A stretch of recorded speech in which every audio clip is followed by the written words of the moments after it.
L'amour excuse tout. Saint Paul poursuit son hymne par 4 expressions qui expriment une totalité. L'amour excuse tout, croit tout, espère tout et supporte tout.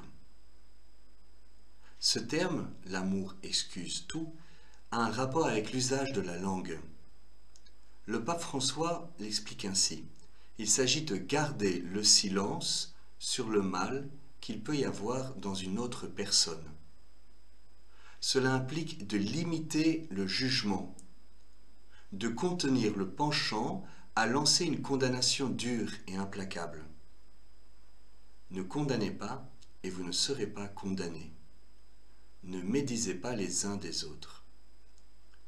L'épître de Saint Jacques est très dure contre la langue.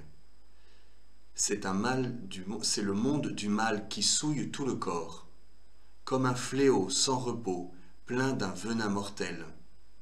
Par elle, nous maudissons les hommes faits à l'image de Dieu.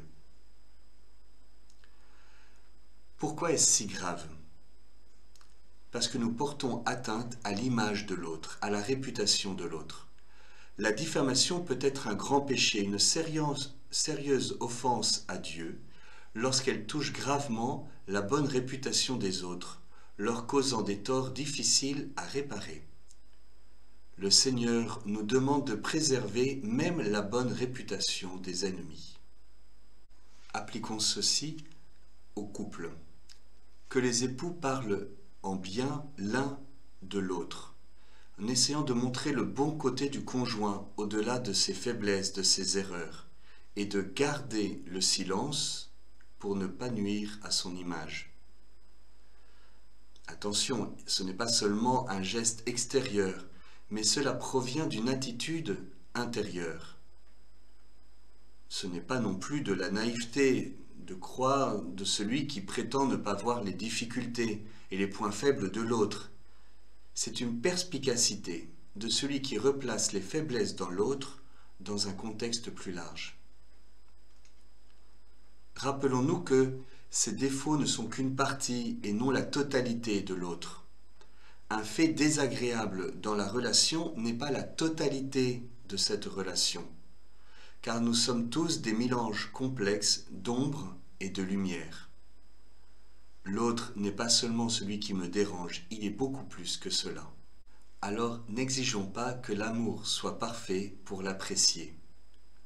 L'autre m'aime comme il est et comme il peut, avec ses limites. Et le fait que son amour soit imparfait ne signifie pas qu'il est faux ou qu'il n'est pas réel. Il est réel, mais limité et terrestre, nous dit le pape François. Il existe toujours la tentation de demander à l'autre de jouer le rôle d'un être divin, ce qu'il n'est pas. À l'autre d'être au service de toutes mes nécessités, ce qu'il ne peut faire. Alors en conclusion, que l'amour apprenne à cohabiter avec l'imperfection, qu'il l'excuse, qu'il sache garder le silence devant les limites de l'être aimé.